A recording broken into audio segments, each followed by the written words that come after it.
Thank you so much. It looks so great seeing you all here today. Prime Minister Orban, distinguished members of government, esteemed colleagues and friends. Thank you for giving me the opportunity to bring greetings from the freedom-loving patriots of Germany.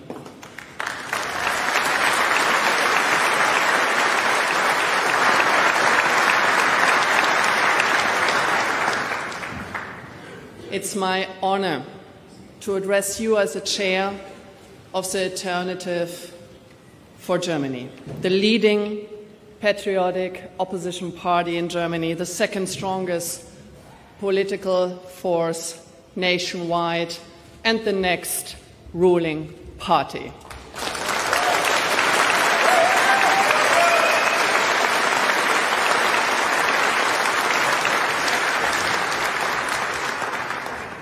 In my today's speech, I am going to shed some light on the situation in Germany for you to get some transparency what's going on in our home country.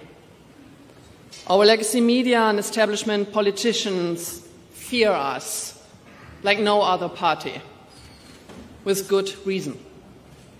More and more voters in Germany are simply fed up with being lied to and watching their quality of life deteriorating year for year. Establishment politics have turned Germany into a danger zone for its citizens. Its people suffer from mass migration, exploding crime rates, high taxes and energy prices, inflation, and the destruction of wealth. That's why they voted out the old left-green government, only to get a government that continues down the same disastrous path. They got a government that pretends to prevent illegal immigration while leaving the gates wide open. In a futile attempt to evade his domestic problems, our Chancellor travels the world, fomenting conflict and throwing German taxpayers' money out of the window, as we see in the Ukraine. But when it comes to the daily horrors of imported migrant violence and Islamist terror on the streets, our Chancellor remains silent. Mr. Merz won the election with copy and paste promises taken from us, the Alternative for Germany's program. The day after the election, he went back on his word in every regard. He sold his soul to the leftists and kept them in power in exchange for being elected Chancellor himself. Desperately clinging to power by all means has become the primary concern of our establishment politicians. Driven by panic, they bend laws, manipulate the Constitution, and eliminate the fundamental rights of the parliamentary opposition in order to prevent a democratic transfer of power. The current government continues a war on free speech, started by its predecessors. They attempt to silence critical voices by framing them as right-wing and extremist. Under the pretext of fighting hate speech and disinformation, legitimate opinions are being criminalized. And finally, there is our domestic intelligence service, the so-called Office for the Protection of our Constitution. In reality, it is nothing but a service for protecting the establishment's dwindling power. When it comes to regular intelligence work, uncovering terrorists and preventing terrorist attacks, this office is a complete failure. Instead of attending to their proper task, They spy on the opposition with one goal in mind: to denounce the AfD as an enemy of the Constitution and fabricate a pretext for outlawing our party. Let's be clear, and this is what we want you to know, what we want the world to know what's going on in Germany. Influential politicians in Germany have their minds up on banning the strongest opposition party, on banning us, the alternative for Germany. They would eliminate a political force which will soon form the government in several East German regions. Furthermore, they want to ban a party and has caught up with and overtaken the Chancellor's party itself. It is grotesque, it is authoritarian, and yet this is a path they pursue, but they will not prevail. They will not prevail.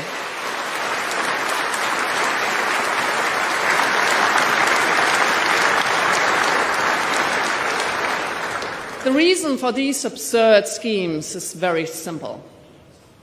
Only by excluding our party from government can the woke leftist elites cling to power against the will of the majority. They refer to the leftist dogma as a firewall against the right-wing tide. Let's call it what it really is. It is a panic room of an anti-patriotic, woke establishment that is running scared. In their panic,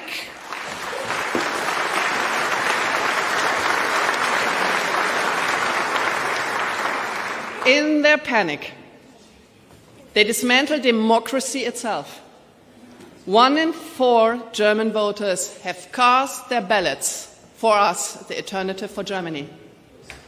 They want us to take responsibility for our country's future, to exclude more than 10 million voters from proper representation, destroys the very foundations of democratic rule. As J.D. Vance put it, democracy rests on the sacred principle that the voice of the people matters. There is no room for firewalls.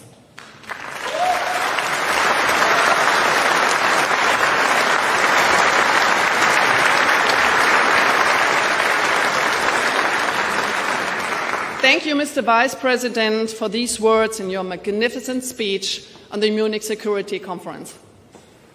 It restored confidence in the minds of countless European citizens. It is my firm belief that the future of our civilization is not merely a question of right versus left.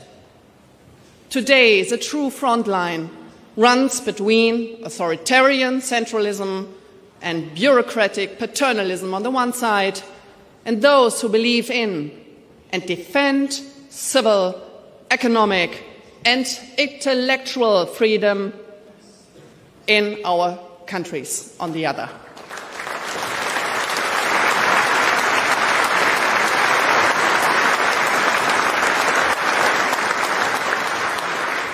The wind of change is blowing strong in Europe and in the Western world. The future belongs to free, patriotic citizens and sovereign nations. This conference gives testimony to that fact.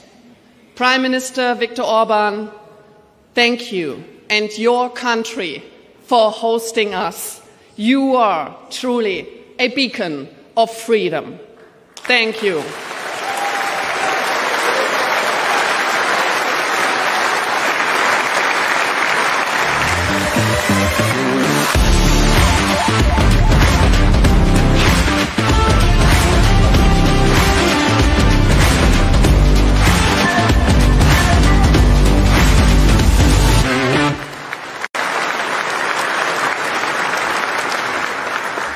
We are patriots, and we stand steadfast on the side of freedom.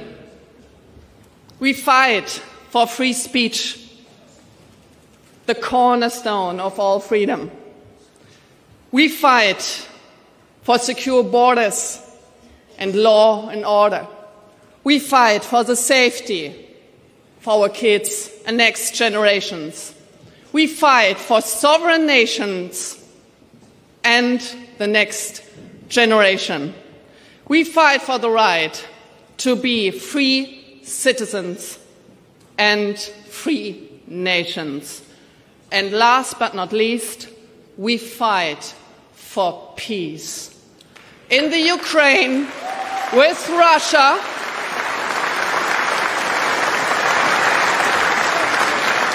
and we fight for good relations to our neighbors and to the USA.